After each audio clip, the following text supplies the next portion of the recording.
waxaa magaalada Minneapolis garoonkeeda diyaaradaha si heer sare ah loogu soo dhaweeyay wafdi ka tirsan hoggaanka ONLF ee dalka Mareykanka oo uu hogaaminayay Axmed Ugaas Cabdi Axmed Majarteen ayna ka mid ahaayeen Carab Maxamed Aadan Hodan Cabdullaahi Ducaale iyo Hibaaq Ducaale oo iyagu baryahan hawlo shaqo u joogay caasimadda dalkan Mareykanka ee Washington DC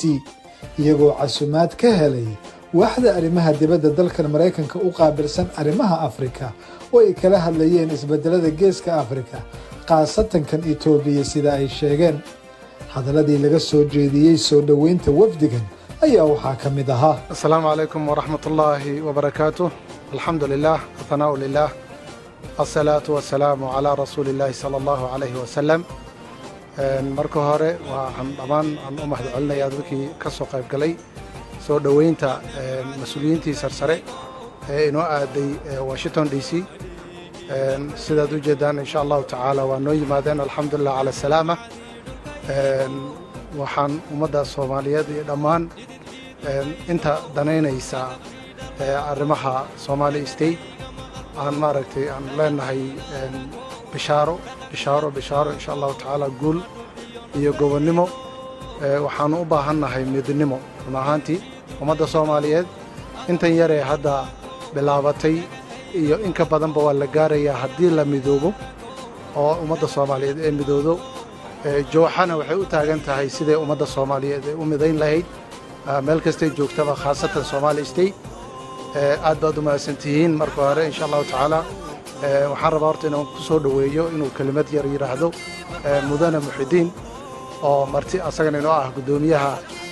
Denver insha Allah tacaala inoo yimid ayaa asagana ku soo dhaweynaa kadib aan u gudbin doonaa madaxda insha Allah tacaala oo mahadsan yahay gudoomiyuhu insha Allah waqti badan ka qaadi mayno madaxdan ku soo dhaweynaynaa aad iyo aad runtii marka insha Allah aad baad dhamaantu u salaamantihiin waxaan ku wareejinayaa insha Allah madaxda sare jabada maaragtay mudane Axmed Majarteen oo ka mid ah ayaa marka ugu horeysay insha Allah ku soo wareejinaya soo idin la qaybsado qaybihii iyo waxqabadkii u bilowday ummadda shacbiga Soomaaliyeed ay ugu maqnaayeen maalmaha insha Allah mudane ku soo dhawow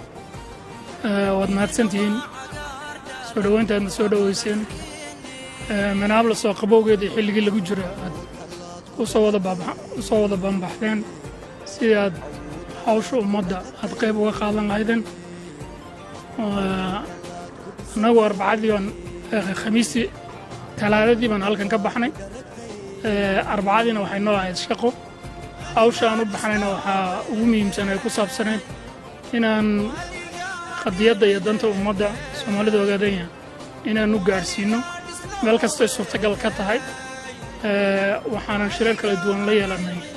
labada aqal ee waddankan looga taliyo golaha sanadka iyo golaha shacabka ama Congress loo yaqaan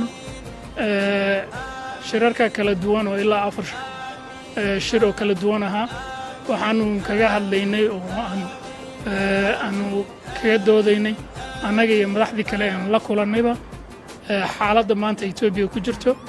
xaaladda annaga dad ahaan iyo dhul ahaan aan ku jirno gaar ahaan batroolka ama gaaska dhulkana laga qodo cudurrada ka dhashay dhibaatada uu keenay nabad guurka uu keenay iyo waxyaabo badan oo la xiriiro hawshii aanu meesha u tagnay maalin dhanbay 9kii aroornimo ilaa 6dii fiidnimo baanu ku jirnay iyadoo faahfaahsan oo siyaabo kala duwan loo diyaariyay kolley waan inii soo gudbin doonaa laakiin waxaan rabaa si kooban inaan ku sheego inay shirarkaasi si wanaagsan oo heer sare ay u dhaceen si guul ana ay noogu dhammaadeen ujeeddadii iyo fariintii aan wadnayna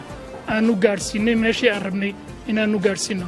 waxaan hadda ku wareejin hadalka xubnihii kale ee ila socday assalaamu calaykum kulligiin waxaan inay ka mahadnaqayaa soo dhaweyntaadna soo dhaweyseen labadii maalmood ee aan xagga ku maqneen hawsh aad u qurux badan oo fiican baan soo qabannay waxyaalo badan oo isbeddel ah baa ka socda East Africa taasina ay runtii ku wajahan tahay kala daadsanaanta maanta Ethiopia kala daadsan tahay runtii annagana meeshaas aan u aragnay inay faa'iido weyn nooga soo baxday ummadeennana aan shidaalka iyo barwaaqada la guranayo iyo ummadeeda kala daadsanaanta iyo dhibaatadana aad baan uga hadalnay waddanka Mareykankuna aad buu noo soo dhaweeyay gacan fiican oo nagala qaban doona waxaan hadda ku soo dhaweynayaa mudane Ibrahim Naadan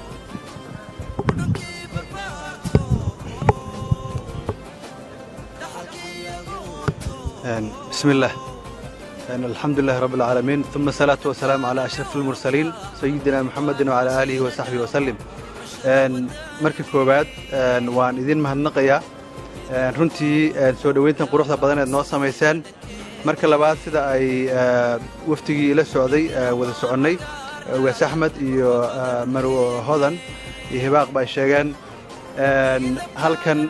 maalin talaadadan ka baxnay tagitaankanaguna wuxuu daaranaa casuumaad rasmi oo aan ka helay hay'adaha labada aqal ee Mareykanka runtii ugaaska faahfaahiyay waxaan isleeyahay kulamadani kulamo runtii barakeysan bay ahaayeen waqti waxay ku soo hagaageen aad iyo aad qadiyadeena loogu maartay dhawaha loogu furayo waxa daliil u ah waa markii koowaad casuumaad rasmi aan ka helay way aqaladaas oo ayagu ay soo casuumaan mar badan oo la kulana way jirtay laakiin ayaga inaga markaa horta raadsan jirnay tan laakiin waxa weeye marka dan laga leeyahay adduunka waa lagu soo raadsanayaa marka runtii hawlo sida ugaasku sheegay muhiima ayaan ka wada hadalay oo ku saabsan guud ahaan dalka iyo xaaladda ku jiro deegaankeena takhayraadka iyo shidaalka iyo dhibaatada ay China ku hayaan isafgarad aad u fiican baan runtii ka soo gaarnay waxaana la oran karaa xiriir diblomaasiyadeed aad u wanaagsan oo isleenahay mustaqbalka waanu ay doonaa ayaan halkaas ku soo gudunay insha Allah ta'ala shirarkani ma noqon doonaan kuwii ugu dambeeyay sida aan isku afgaranay kuwa joogto oo dambe jiri doona tashiyo badan baa jiri doona insha Allah ta'ala waqtigeeda iyo waayaheeda ayaan sugeynaa waqtigeeda insha Allah ta'ala madasheena ayaan intaas ku sheekaysan doonaa wax dheeraada aad baad u mahadsantihiin guul iyo gobonnimo salaamu calaykum waraxmatullahi waxaan ku wareejinayaa walaashan Hibaaq oo ayadna waftiga qayb ka ahayd السلام عليكم ورحمة الله وبركاته aad baan idin wala salaamayaa aad baan u mahadsantihiin in maanta qabowgan u soo baxdeen ana soo dhaweysiin waxay tani muujinaysaa